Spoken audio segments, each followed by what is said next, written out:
I can't fucking play that game when I have 50% health, and the like items that restore your humanity in Dark Souls 2 are not infinite. There's a finite number of things to restore your humanity. Oh my god. So Wait, like what? Yes. It's not even the people Estus?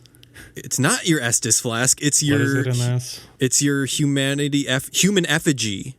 No, I mean just oh, you mean replenishing your full life. Yeah. Yeah, that's not that's finite. Yeah, that fucking sucks.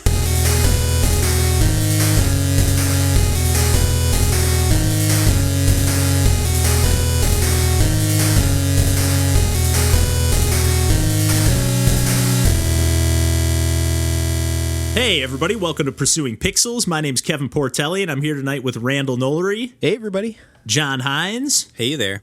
And DJ Mandolini. Yo. And we're back, guys, as always, talking about some video games. Mm-hmm. And we're just going to get right into it. And DJ, I know you, I think a couple weeks ago you mentioned you polished off Demon Souls and still getting some use out of that PS5. So what else have you been playing lately? I've transferred my love from Demon Souls all over to Sekiro, Shadows Die Twice. I'm still in that Souls-ish mood. And I kind of can't believe that you haven't started this one until now, to be honest. Like, knowing how much you love that, that series, or I guess not part of the series technically, but whatever. Yeah, I kept saving it for like when I was specifically in the mood for one of these games. And I was... Because Demon Souls wasn't as long as I remembered it being. I still had some desires that have been needed to be satiated. Yes. So yeah, playing Sekiro. It's very similar to the Souls games, but it's like in feudal Japan. So a little decent change of scenery. Is it that similar? The gameplay looked a little different to me, or at least. It feels the same. I don't know. It looked a little more fast paced, I guess. Like it still looked like as deliberate, but more fast paced, just from the little chunks I've seen. But traversing go on. No, I was just gonna say, so today I came over and picked up the PS4 from DJ, and I watched DJ play a bit of Sekiro, and that game looks like it controls so much better than any Dark Souls. That's how I feel based on just looking at it. Yeah. Okay. I'm not done with it completely. I'm like 40 hours in, but I'm just 40 hours. But I think I might put it up there as my top of all the Souls and Bloodborne series. Wow. So, yeah. I mean, I like being highly mobile, and traversing the world is just like so fun in that game. There's no stamina meter in this game, which means you can just run forever. There's a jump button, and in addition to that, there's also a wall jump. Nice. And then in addition, you have like a grappling hook that you can attach to a lot of different high surfaces. And for the first time in a Souls game, I'm calling it a Souls game because it's the same freaking people. You can swim in the goddamn water. Yes. Nice. Not an automatic death. Yeah. I was thinking you were going to say there's like a dash button, which was going to blow my mind. But I mean, you're moving so fast, you don't even really need a dash, man. Just based on what you've said so far, I feel like this game sounds nothing like Dark Souls. Like you have a grappling hook, you can wall jump. Yeah. This sounds like very different to me. I mean, it's mainly the combat that, the focus and similarities lie. Just watching the patterns and stuff. Yeah, but it's just like having the confidence to do platforming things in this game is just so nice.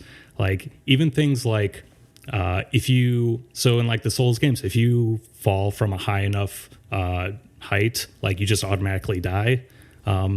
This one, you can fall like pretty large distances without even taking damage, and even if you like fall down like a never-ending gap or whatever, it doesn't automatically kill you. It just brings you back with reduced health. So like, nice. I feel free to experiment with stuff without risking like, oh, I'm going to lose everything if I try this. Like it's quality very of life forgiving. improvements. Yeah, Seriously, yeah. Lakitu comes and grabs you out of the pit. Yeah. And like that's not to say like it's easy. I mean, like sure, like it's a lot lighter on the platforming side. It's just way more fun and forgiving. But I was just gonna say, would you say it's more forgiving? Yeah. Platforming wise, yes. But combat is they switch things up a little bit there too because like I said, there's no stamina meter, but in this game, like the focus is on posture, and so if you like if you reduce an enemy's posture enough, you get to inflict a death blow on them, which means that like they automatically die. And that works like for everyone except bosses. Bosses may have like a certain amount of like charges of full life that you have to take down. But so like there's a combination of like trying to land some hits, which most time the enemy is going to be able to guard against them.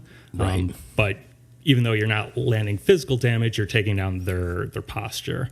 And really the most effective way of like taking down their posture is like to rely on counterattacks, which are not something I would typically rely on in the past Souls games. Like I think I would usually just rely on like, rolling for the most part and shield and, just wait till I get my window. But like, yep. I think with this, you have to stay more actively engaged to make sure that you're taking down their posture, especially because like, if you start reducing their posture, like, but you give them some time, they will recover it. So you can't just like ease up on them. You kind of have to stay engaged the whole time. Is that like a second meter that you're taking down, like a posture? Like, is it almost like an armor essentially? Yeah, I mean, it's essentially like a new. It acts kind of like stamina in a way. It's just okay. Yeah. Because when you mentioned that, I was just thinking of Neo, and like they added like they kind of went for that Souls style combat, but it was more like they had the different stances, and that's what I thought you meant at first, like the high stance, low stance, mid stance. I thought you were talking about something like that. No, it's a new meter that'll show up. It's actually you got to like fill it up. You're not depleting something, but whatever. Okay, same difference. Yeah. But sweet animations when you get a death blow landed, especially like when you like do specific kinds of counters. And I guess that brings up like, I don't know, a whole other thing is like in this game you get stronger by not like upgrading your stats like you would in the other Souls games, but like you kind of earn skill points that you can use to spend on new skills. So nice. You just get new tools to use, but like you're not suddenly like, I don't know, untouchable because you got your numbers so high. It's like you still got to be able to like use what you have well and wisely. That's cool. Keeps it engaging. And are there like permanent health increases or like permanent posture for yourself? There are increases to health and posture. Normally, they come after you collect a certain amount of items that usually drop after you beat a boss. And the bosses in this game, like, there are some, like, they kind of range in terms of, like, some of them I would consider almost like mini bosses or just, like, I don't know. Yeah, just, like, other, like, generals or whatever that you can just quickly take down. And then there's, like, the huge, like, monstrous, like, what I consider the real bosses. But, like, even those, like, more minor ones, they will drop all those items. But it's the huge ones that will drop upgrades for your attack. So it's kind of cool in that, like, you are able to upgrade those stats after you beat a boss. Mm-hmm. So it's like you're not just like, I don't know, cheese farming your whole way through the game. Yeah. like how I play Souls games. Which is why this game intimidates me. No, it's sounding awesome to me. Although I was really thinking that Bloodborne was going to be my way into the Souls games, and I played it for a little bit on PS Plus. And to be fair, I didn't play it for long, but like I really bounced off that game. I couldn't even figure out how to enter a level. So after the tutorial, for whatever reason, I think I didn't take as strongly to that as most people do. I think most people consider that the pinnacle of that series of games. It just looked a little more fast paced, and like kind of how you're describing Sekiro is like I'm feeling like you're talking about all the things I wished Bloodborne was in my head or thought it was going to be. Yeah, because I didn't notice that significant of an upgrade in pace with Bloodborne. I mean, there's no blocking, so you do have to be more offensive. But again, I think Sekiro is would be definitely more your speed, especially some other things that it does. That I'm just going to keep listing things. Yeah, go ahead, man. I want to be sold on this game because it does look cool, and I want to like a Souls game. I don't want to be the contrarian all the time. Yeah. Well, one thing that I'm glad that this game does not have is you don't choose any sort of class at the beginning. Nice. You're not customizing the appearance of your character at all at the beginning. Just this is your character. And like throughout the game, you just have your one weapon, and like there's no like equipping different weapons, equipping different armor. Wow. Though, like, so you do have like a prosthetic arm, and like you can attach different tools to it. So like that's maybe where some customization comes in, but it's not like where with the Dark Souls games, it's like, okay, pick something up, let me compare the numbers. Like it's not that at all. It's just like, what does this tool do? How can I use it well? I like that. Yeah, this sounds like just more streamlined, and then also like you were saying, just the increased mobility just sounds more up my alley too, and the little bit of platforming thrown in. And any game with a grappling hook, I mean, come on. Yeah. Oh, and John, Absolutely. there's a true pause in this game. Ooh. Oh, okay. Can you not pause in the other Dark Souls or the Souls? You can bring up the menu, but this game's still going on. But in Sekiro, it's a true pause. So. Thank you. But very you much. can't even pause the game like and not be in the menus. Nope. No. In the Souls games, no. No, man. Someone could invade you at any time. Yep. Find a safe space if you can. Yeah, I guess that's crazy, a good point because there hasn't been any invading in. I don't think that's a thing in this game at all. Like there's still like messages and stuff that people can drop, but there's been no hostile activity, no like directly interacting with another person's game or vice versa. So. Maybe people took a look at your trophies and stuff and were like, we're not going to fuck with DJ. He's got too many hours logged. 40 hours? Well, no, it's just on all your games. Yeah. Your gamer score. Oh, let's see. I'm nervous to end this, though, because like this is the problem I get into with all the Souls games is like, I know there's all like the optional secret stuff in there, and like usually once you beat the game, like that's it. Like you have to start the game over. You can't re-access that. So I'm like, but I'm not going to look anything up. So I'm like in this difficult. Like, do I trust that I'm doing the right thing? Like I've started to discover like there's an alternate way to end the game, and I think this might be like the hidden true way to do it, but. Right, so the good ending. Yeah. And I hate it like when they give you like consumable items where it's like you can use this at a time, but like I don't know if I use it at the wrong time, am I gonna fuck myself? Like very we all know that pain. I'm very stressed. So, ending the game with a full slate of items. Oh yeah.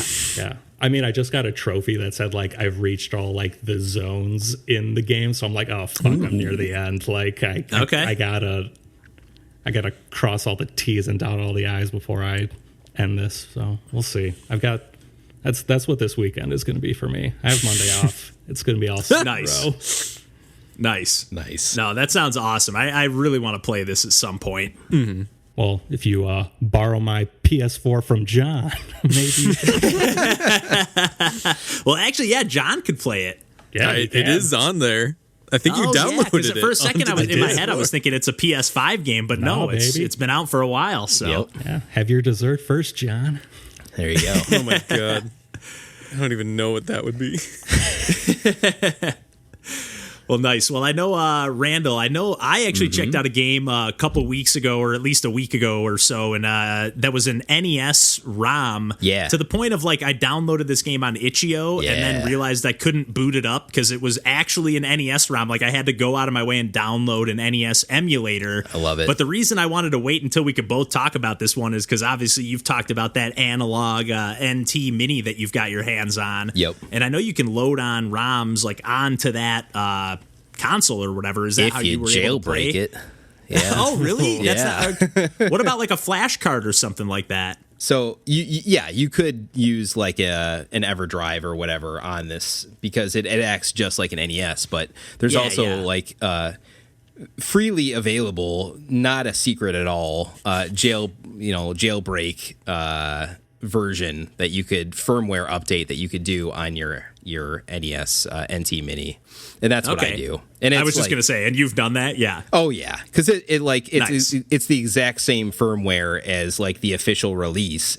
It just isn't available on Analogue's website, but like Right. you know, They don't want to endorse or Exactly. promote like, hey, install all your ROMs. But then like for people like me and you, yes, like even if you're just like I can truly limit myself in my mind to say, like, I'm just going to download the NES games that I own personally. Like, I used to have some kind of cart. I think it was the Cyclo DS Evolution. Oh, and sure. it was like a DS like flash card essentially. Yeah. And all I would do was download all my Game Boy Advance games and all the DS games that I own. So like when our family went on vacation or whatever, I just didn't have to bring a fucking huge case of cartridges to play my games. I was just like, I can boot these all up. And that was just me mentally being like, I'm not going to do anything illegal. I probably downloaded a couple games to be like, let me try it out before I buy it, or like downloaded an import or something. But like for the most part, I used it kind of straight up. And like, I think you would be someone who would do that too. Like, let me get this Evercade or not Evercade, but the, what was that cartridge called? The EverDrive. Yeah. And like load up the stuff that I own, and then maybe some of these homebrew carts and stuff. And that's one of these games we're going to talk about right now, or the game we're going to talk about right now, which I actually forgot to mention at the beginning of this getting into it. But it's okay, I'll talk I guess about I don't even necessarily know what it's called, because it's called Bubble, but it's spelled Bobl, Bobl, with an umlaut over the O. Yeah, but with those a double, super like it came out in 2020, an NES game that was released again recently, but it runs on the actual hardware. And I was curious to hear how it ran on that Nt-Mini, on top of the fact that I just wanted to talk about the game itself, because I had a blast playing it. Me too. And I will say, like, I never got one of those EverDrives or any of those flash carts like it, just because of the paralysis of choice. Like, I am A1 Which one's for the that. best? I can't handle it. Like, I know I could play any game I wanted and like the whole world would be available to me, but that's like too much for me. My dumb primate brain needs to see like things like physically that I can play as options. Otherwise it's like too much and none of it exists. Yeah, it's just a list of things. It's not like your game collection. It's just, here's a bunch of shit. You know? Yeah. Hence why I've never really like sold many of my games since I was like 6. So like I have all these things physically because they exist in my mind.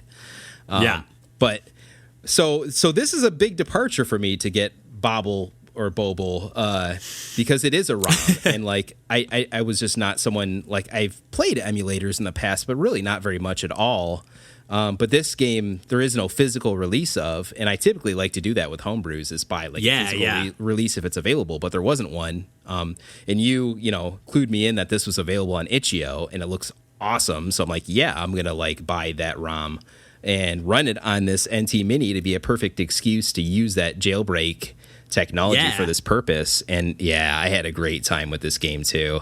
Dude, it's so fun. It is. It's really well developed. Like, there's a sense of physics in an NES game, which is not an easy thing to pull off. And it feels very tight. Like, it's not like you got to learn you got to learn it obviously a little bit, but once you get it down, like, it's pretty instantaneous. Like, I get how this works. Even when they add new mechanics in, like, I get it. Yep. So you are a bubble in water, and essentially you just use the A button to plunge yourself, drop yourself into the water, and then the buoyancy of the gravity like forces you back up, and that's how you jump, essentially. Like when you release the button, essentially. Right. Yeah. And because you're a bubble, you can't touch any walls or anything at all. Any hard surface will pop your bubble. Yeah, and this is a little bit of a surprise to me, and because I didn't really look that much into the game, it just caught my eye, and I saw somebody mention like, this is my game of the year for 2020, and I was like, oh, I got an NES game? What the heck is going on? It caught my eye, super colorful.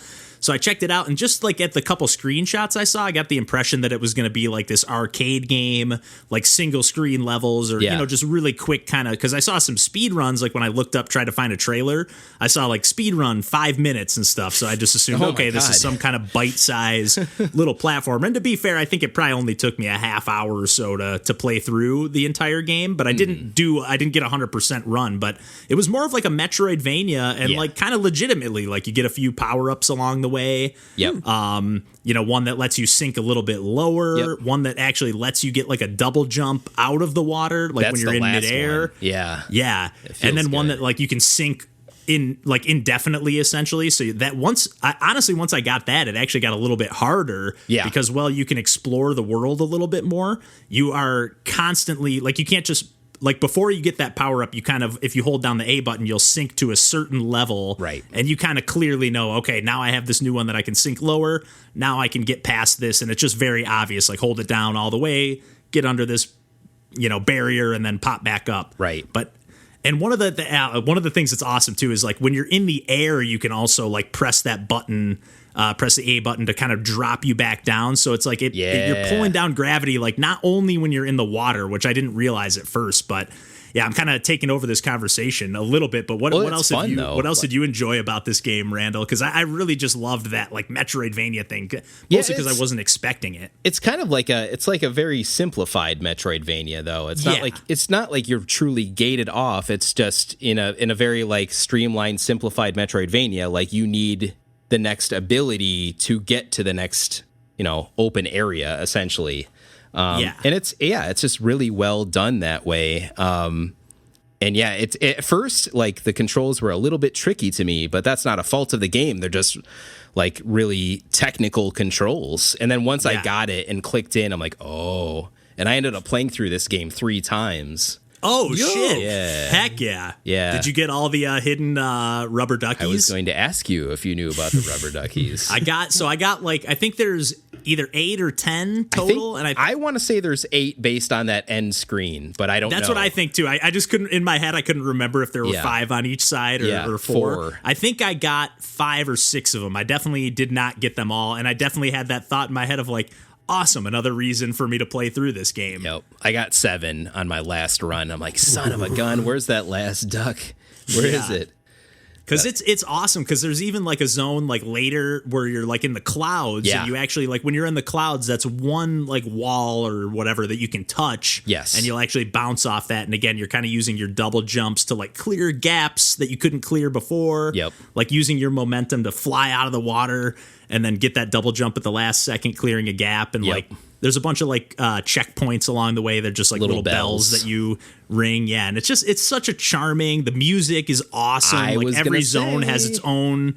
We always save the music for last, but man, the music. And supposedly, again, this is a true NES game. And the other thing I will say, the ripples on the water, it's great, are unreal. Like it has that like Pico 8 kind of physicsy vibe that we've mentioned when we've talked about Pico 8 stuff, where we're like, I thought this was an 8-bit console. Like the ripples on the water are just so like not realistic. It doesn't, but like the way they move, it just feels very dynamic and very like, I don't know. It blows my mind that can run on the NES. Big fan of the sprite art and animation in this game. It's very well done. And the soundtrack kind of having in each kind of distinct zone, as you're kind of, most of it is kind of vertically distinct. But each one has kind of a different art theme as you're moving between the different vertical areas. Each one has its own soundtrack. And I even kind of noticed like as I was doing ball upgrades, I'm like, did the soundtrack even like change a little bit from that point since I got that ball upgrade? I couldn't quite tell, but like, oh, like Yoshi style, like when you're on Yoshi and it adds a little something in. Yeah, I'm like, but I was super into the soundtrack too, like you said, and my last run when I got 7 out of 8, I did it under 45 minutes, and it's just okay, nice. I love these games where I could just kind of run through quickly and like, just saw it through again, and now it's on the Nt-Mini. I can play it whenever I want, and I hope we get more of these. Apparently, it was an NES Dev competition game. Oh, so it was another one that they made in like a little competition thing in 2019, and in 1 month. Nice. So, so some kind of like sort of game jam style situation, probably. Yeah, that Morphcat Games. If it was a time limit. Yeah. Oh, yeah, Morphcat. Yeah, I always forget it's from them. But yeah, and I think you have Micro Mages too, right? That's another one we got to get around to eventually. I have it on the way. It's on the way. It's not here yet. But okay. Soon. It was included in that Itch.io bundle. Oh, so I do have it. I just haven't done it. We gotta mention once you get the cartridge, we'll probably talk about that one too, because I played it for a second. It was super fun. So. Absolutely. Yeah, anything more we want to add to Böbl? It's a fun playthrough, and it just I love the NES homebrew scene, and I'm gonna lean in a little bit more now that I've got this Nt-Mini at my fingertips. Yeah, I can't wait to hear more about that. And the jailbreak situation, you said it was super easy to set up. Just to reiterate that. Because I know sometimes that's like an intimidating thing to like, I got to go through this hassle or whatever. Nope. Download a bin file onto your SD card if you got one. Throw the SD card in the SD slot. Boom, you're going. Like, it's nice, very easy. Nice, pretty idiot proof. I like it. Yes. Well, real quick, I just wanted to mention a couple other games, and one that I actually found by complete accident. Well, like, again, this Bobl caught my eye in the past, and while I was searching for it, I found another game called Bobls, Bobl, with just an S at the end, no umlaut. Oh, okay. But it was like this orange, like black and orange 1-bit pixel art platformer, and I really, like, it just had 10 levels. And it took me maybe about 15, 20 minutes to play through, but it got really hard. Like probably the last 15 minutes of that playthrough, or 12, 15 minutes were the last level. And it's mostly just, you're just side scrolling, platforming, and you can shoot these bubbles out of your mouth that will bounce off the wall one time. And then you can also jump on those bubbles, land on them, and like get a little spring off of them. Yeah. So you're using that to kind of like jump over spike pits, jump over. Like, it was just really cute. Every time you beat a level, your little character like does a little spin move and winks. Nice. It's just super cute. I had a really good time playing it, and just like a fun little, like, you can just find so many cool little games just poking around on Itch.io. And again, I found this one just by looking for a different game that I was trying to play. So ended up playing 2 awesome games back to back. That's awesome. But the game that I really wanted to mention today, and I played this a couple weeks ago, and I will just say right now, this is already a GOTY contender, game of the year for my end of the year 2021 podcast when we get to the holiday episode. But I checked out this game called Meow from this developer Takori on Twitter they go by, but it's just TAK. And it's actually, the game is not even called Meow. It's called Meow when like on the actual Itch.io like URL, but it's actually just has this weird like cat wingding text. Like I don't know what to call it, but it's just, I don't know where you would find this symbol to put, like, I don't know how you would type that into your computer. But anyways, I found this game actually because the developer Takori has worked with Daniel Linson a few times. I think they've like helped develop a lot of, or just like make a lot of their websites and whatnot. And I loved all of Daniel Linson's games, and just has a really great aesthetic. But anyways, this game is super simple. It's like a top-down adventure game. Really, really low res. Like when you boot it up, it boots up in this like tiny window. You can go full screen. But essentially there's not even an action button. You can just move up, down, left, or right. You can just traverse the land, and you can really, again, because that low res, like it's really zoomed in, you can't see anything, and you're basically moving around. You start on this little island with a tree on it, and you can climb up the trees. That's really like the only mechanic. And when you get up the trees, you can kind of like, you can only see like one tile of the map at a time, if that makes sense. Like it's a bigger tile of the overworld, but like when you go up on the tree, you can see all 8, so you can see like 9 tiles at a time, like the tile you're on and then the 8 surrounding tiles. and then you're able to see, because when you go into the water, the screen starts shrinking in on you, and if you're in the water for too long, you just like respawn on the last island you were on. So you really have to kind of see where you're going. And otherwise, you're just kind of adventuring around. It's super like mysterious and spooky. And like you're going into like these ruins and into this castle. And like other than you're just kind of like exploring around, you do find like a couple like switches and like little tiny puzzles. But like it's completely wordless. Like there's no anything going on, but just the environments, the setting. I just got so sucked into this game. It was about like an hour playthrough. Nice. And I just had, I just can't, I don't know. And it's an older indie game too. I don't know how, again, I just stumbled across it through Daniel Linson's stuff, I think. But I really, really recommend. I did a playthrough. I think it was a stream, but if not, we definitely have a video on our YouTube page. But I really had a blast with it. And it almost seemed, when I beat the game, it seemed like there was like a secret ending afterwards. Like something kind of popped up and then the game crashed on me. Oh, no. So I don't know if and I was like, oh, I'm not going to play through it all the way again right now. But it looked like it was going to boot like a second or at least some kind of new game plus situation. Because just it went back to the title screen, but in a way that it looked a little different. To where I was like, I wonder if that's just because I beat it or if that's just... I don't know for sure, but I'm very curious to see what else this game has to offer because I just had a blast playing it. Awesome. And yeah, just I guess real quick, there's another game called Pipe by this same developer, which was made for a game jam. That's also actually not called Pipe. It's just like a vertical line. Is the name of the game. Okay. But it was just super fun. I love the aesthetic. I'll just mention it. We did a playthrough of that too, or I did a playthrough of that. So super fun. Definitely recommend checking out. They have a ton of games too. So definitely recommend checking out Tack's page. We'll have a link in the, or Tack in the episode description. But I've been rambling for long enough now. And John, we've been cutting you out for long enough now, so why don't you take it away to close us out here? I've got a bit of a discussion topic for us tonight. Let's go. Because I think it'll have been a couple weeks out when this episode comes out. But I was watching AGDQ, Awesome Games Done Quick. They've been moving it. That's usually a huge speedrunning event that's held in a convention center, but they've been moving it fully remote due to the pandemic. Sure. So Yeah. There's been some normalcy of just like, the comfort of having that happening again. I've been watching that and getting my, comfort from watching that and seeing the fun, like cool different types of speed runs and different games that they're doing. But I was watching a specific run that I've liked seeing in the past, which is the Pokemon Red, Blue Catch 'em All runs, where the goal of the run is to catch all 151 Pokemon by using like getting into the assembly language of the game itself and like glitching it out, resetting it under really specific situations, and like catching every single Pokemon by manipulating the code of the game.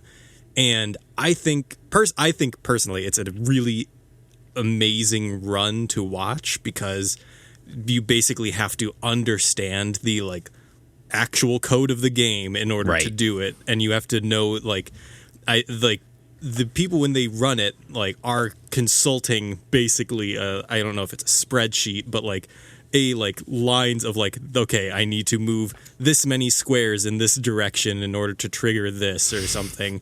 It's a very methodical run, and it's not necessarily like usually when you see like a glitch run in like a speed run for AGDQ, like it involves like, oh, this is a like really specific timing or lining yourself up into like jumping in a certain way or doing something like, but this is through a wall. Yeah. This is literally just like manipulating code. So it's very methodical and very like step by step, like anyone can do it. It's just a matter of doing them in the exact order as fast as possible without any like missteps along the way. Gosh.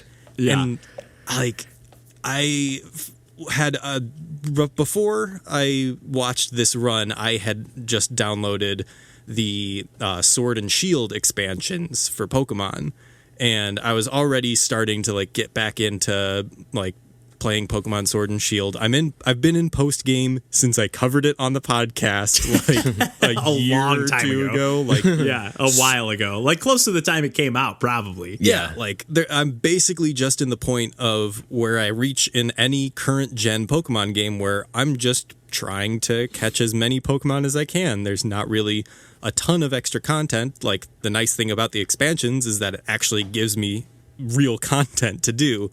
But for the most part, I'm just sitting around like being like, all right, what do I have missing in my Pokedex? Where do I need to go? What do I need to catch? Like I've gotten to the point where like the weird thing in Sword and Shield is that you randomly can buy randomly generated like Pokeballs from like these random vendors, and it's not, they don't have the same wares at any time, but they sell them for very cheap, but they're usually like specific specialty balls. Like this one catches Pokemon in the dark, this one catches Pokemon underwater. But there is a quick ball, which it has, I think, a flat rate of catching all like something like around 30%. If you throw it at the beginning of a battle, like no like parameters change. Yeah. It's always going to be a flat 30% rate, and they're very cheap. So I have 700 of those. And I am just no more 99 limits. No, like I'm just going around like entering a battle, like, and because you can see the Pokemon on the like overworld, I'm specifically going and seeing the Pokemon I want, going towards them, chucking a quick ball. If I don't catch it, run away. Like I'm at a point where like I'm not really playing the game per se. Right. I'm just like rolling the dice and filling out a checklist. Right. And like, but that's the game. It's not gotta the catch game. 'em all. Like there's other content to the game, but like before I started doing, like one of my good friends, Danny, like he like I always see that he's playing it, and he's probably in the same area that I am in the post game, just like going around catching random things to fill in your Pokedex. But like I got really excited seeing that, and I was like texting, was like, oh yeah, I'm gonna like start a new file on another thing, and like just we would like challenge each other to do like random like stunt runs where we would like put in random numbers or like use a random number generator, and whatever the numbers spat out would be the Pokemon we would use in the Pokedex, and like we'd have to use that. And like that's great. What I was really excited, because when I go back and I play old Pokemon games constantly, I replay them over and over again, and like I'll just do that. I'll do random stunt runs, or like I'll do a Nuzlocke run or something, like some way to make it fresh. But I can't get out of the mindset for a current gen. Then I'm like, I don't want to reset my progress. Like catch them all, baby. I could theoretically catch them all at this point. Right. Like I got really bummed out when I realized that I couldn't just start a second file, like because I wanted to do a wonder trade where you just randomly put a Pokemon into the trade system and you get back like it randomly matches you with someone else doing the same thing, and you just get something random back. And what I wanted to do was I wanted to like just do a surprise trade like 6 times in a row, and that would be my party. That's like, cool. Whatever I would get back, and I would be like, that would be fun.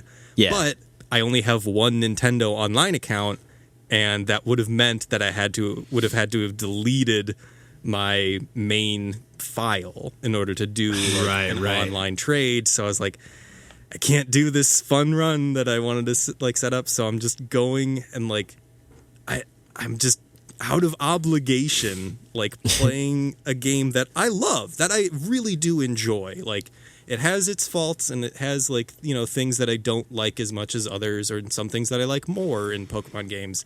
But like I have, for whatever reason, walled off an entire, like I can't play this game in the way that I want to, because I feel like this compulsion to play the game as it should be or whatever.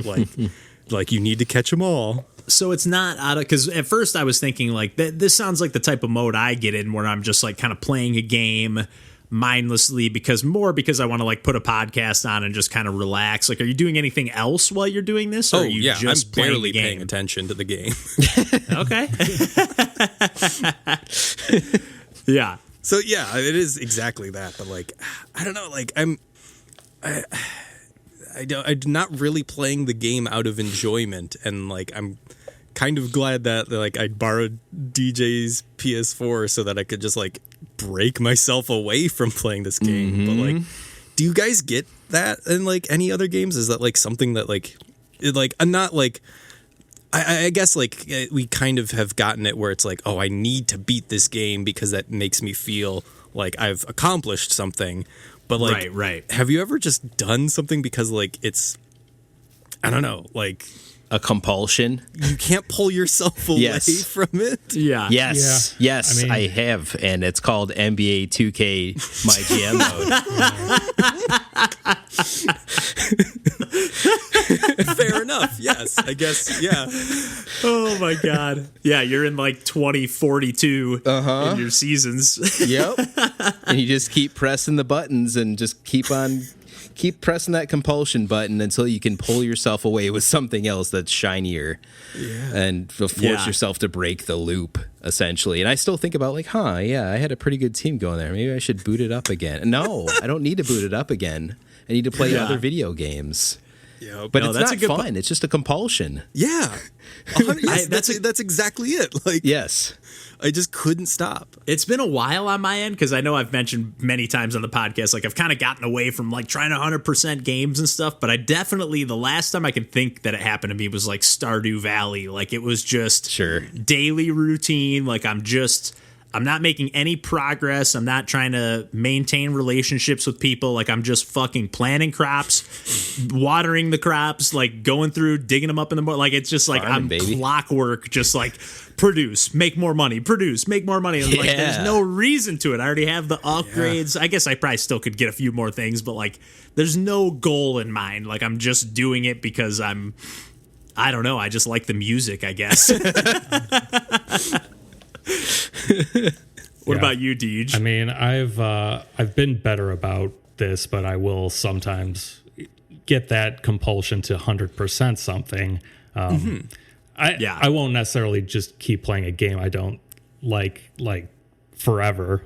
Right. But I don't know. I think it's just very dependent upon what is my mindset going into this game. Like if I have any preconceived notion as to what I should be accomplishing, it's hard for me to shake that. And I think Pokemon did a brilliant job with the tagline, "It's got to catch them all." Yeah. So, like that's impossible to divorce from the game. Yeah. Like what I'm struggling with right now is I've been playing this racing game, Trackmania Turbo, on PlayStation for a while, and it's pretty difficult to get gold medals. It's really just time trial runs. Like you're not racing like other cars or anything. It's purely just reach this time, and there are 200 levels total, and I just went in with like I have to gold medal every single one. And I started this a year ago, and I'm in the 90s. I'm barely like at the halfway point. Oh my God. Jesus Christ. But, like I will not be able to be satisfied until I complete that. Like it's interesting, I guess, which games you decide to 100% and which games you can allow yourself to pull away from. Right. Yeah. I think it's like when it seems within the realm of feasibility. Yeah. It's like I need to. Yeah.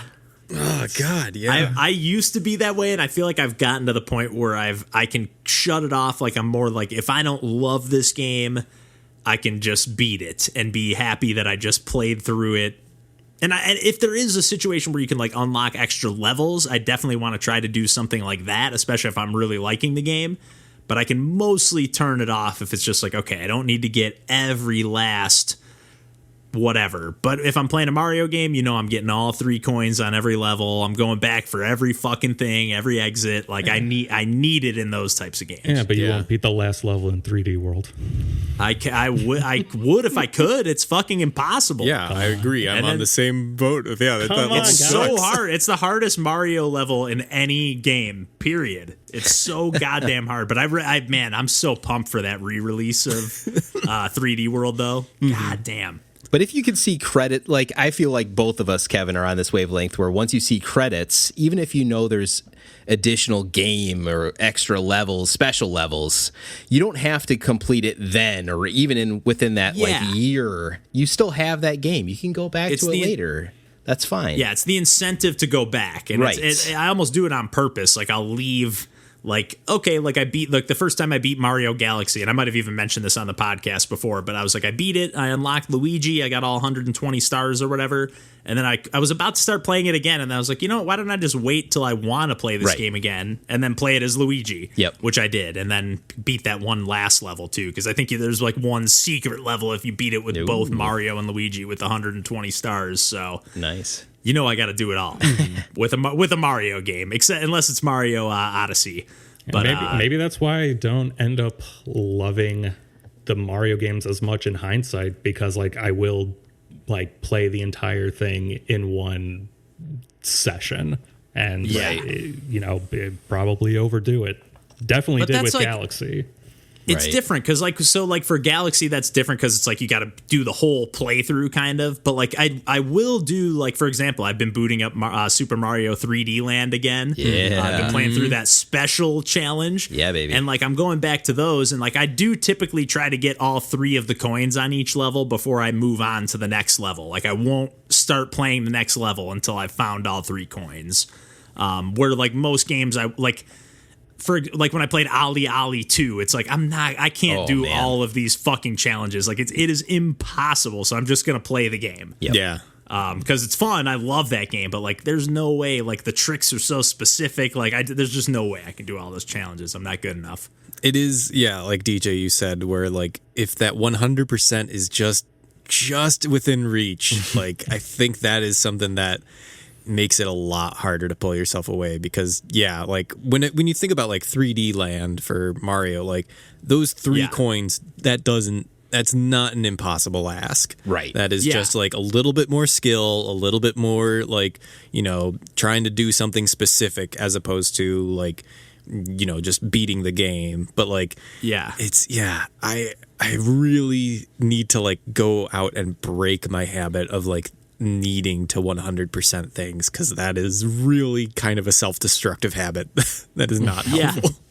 I will say, because too, I would probably have more fun playing 3D Land if I wasn't looking for those coins. Like if I really was just like ripping through, like not speed running for real, but like when I play Mario games, I'm always holding down the run button and like just going as fast as I can and being as acrobatic as I can. And I wonder if I would have more fun playing that game, not thinking like, as soon as I pick up a coin and I think it's the first one, and then the second coin slot fills up, and I'm like, fuck, I missed one, and I gotta go back, or I just restart the level or whatever. Bad. I'm just like, you're just like, how did I miss? Like, I thought I scoured this shit. So it is like, I wonder if I would have more fun just playing through and then maybe going through for the next playthrough and looking for the coins, Yep. Or vice versa, look for the coins the first time and then just rip through it the second time. Like, I don't know, but I do wonder what would be more fun, because in something like Super Mario World, you don't have all those coins to collect. I mean, there's the Yoshi coins on each level, but they're not like a matter. All you have to get is all 96 exits in that game. Right. So it is more about just getting to the end. There is some exploring to unless get you have the GBA exits, version of it, and it shows you an outline for all 5 dino coins on the level. On the level select, it does that shit. Like as soon as I played it on the SNES, and I was like, "Oh, this is like removing that like really self-destructive tendency of me." Yeah, that's interesting, because I think in the original, it's just if you get them all in one level, you get a 1-up or something like that. Yeah. That's interesting. Not fair. Yeah. Yeah. Oh man. God. Now I kind of want to play the GBA version though, because I do want to. I want to get that 100% file. They got little voices. No, that is annoying though. I only played Mario 2 the most out of like I think that was the first Super Mario Brothers Advance, but I do remember that being annoying, especially playing as Toad. It was fine. Just constant grunting. It's good. It's good stuff. Yeah. Oh man, but yeah, there's so many games I got to go back to. Speaking of like trying to 100% or even just finishing a game. Mm-hmm. But yeah, I don't know. Did you have any more thoughts, or anybody else have any more thoughts on that front? I don't want 100% games anymore. I don't want to do it.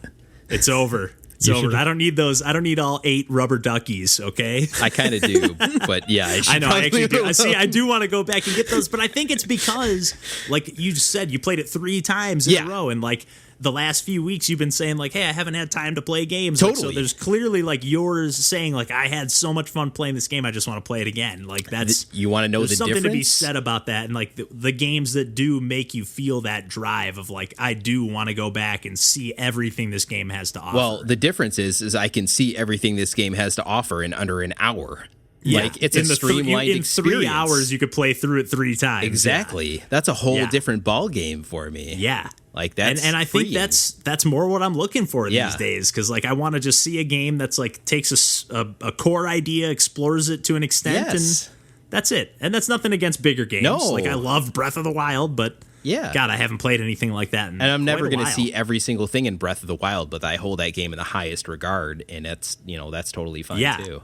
For sure. I still remember like John, who's put who knows how many hours into Breath of the Wild. And I remember this is obviously pre-COVID when you came over, but like I remember I was like climbing up the back end of a mountain. You were like, I don't think I've ever seen this area. Yeah. And you're like 200 plus hours into that game. Like how Heroes cool Path is that? Mode. Like it's actually seeing how there's so much of the map that you just haven't touched. That you haven't touched. Yeah. Still blows my mind that wasn't included in the game and that was DLC, but whatever. Hey, I would have. That's a separate point. I would have liked it so much more if I had that when I was playing. That just should have been a feature included in the game, but let's not fault a perfect game. Come on now. Yeah. We already stopped talking about I've been wanting to Sekiro, play that again so bad lately. Ooh. I'm going to start from scratch, I think, and start that up soon again. Maybe I'll even stream some. There you go. All right, well, I think we can wrap up the games talk for this week, guys. And as always, you can find us on the internet at pursuingpixels.com. We actually set up a link tree recently where you can find all of our stuff, just linktree/pursuingpixels. Oh, yeah. Nice and easy. We'll put that in the bottom, but we're on Twitter, Instagram, hit us up, Gmail, pursuingpixels@gmail.com. Let us know if there's a game you want us to check out or anything, or a conversation you'd like us to have, anything along those lines. Same in the Discord, too. We've been getting some Discord action. I know I've mentioned that a few weeks, but it's been popping a little bit. So, Big time. Please let us know if there's something you want us to check out or a conversation you'd like us to have. So, thanks for listening, as always, and we'll catch you next week. Take care. Bye-bye. See you. Bye. That's Dunban over there.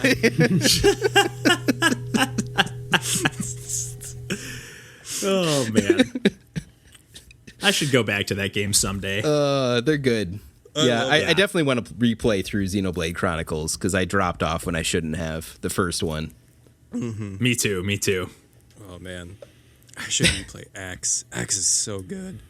That game, too. I didn't even play that game. Yeah, I never even bought that one. I had to unplug my Wii U in order to play my... It looks sweet, though. The PS4 in. Oh, no. Time to get the HDMI switcher out. Ugh. Yeah. Get one for like 20, I didn't have enough $30. Plugs. We have too many systems and too many, like... Never not too enough many TVs. systems. No. Not enough plugs. No, there's not enough outlets. I have, like... Fuck.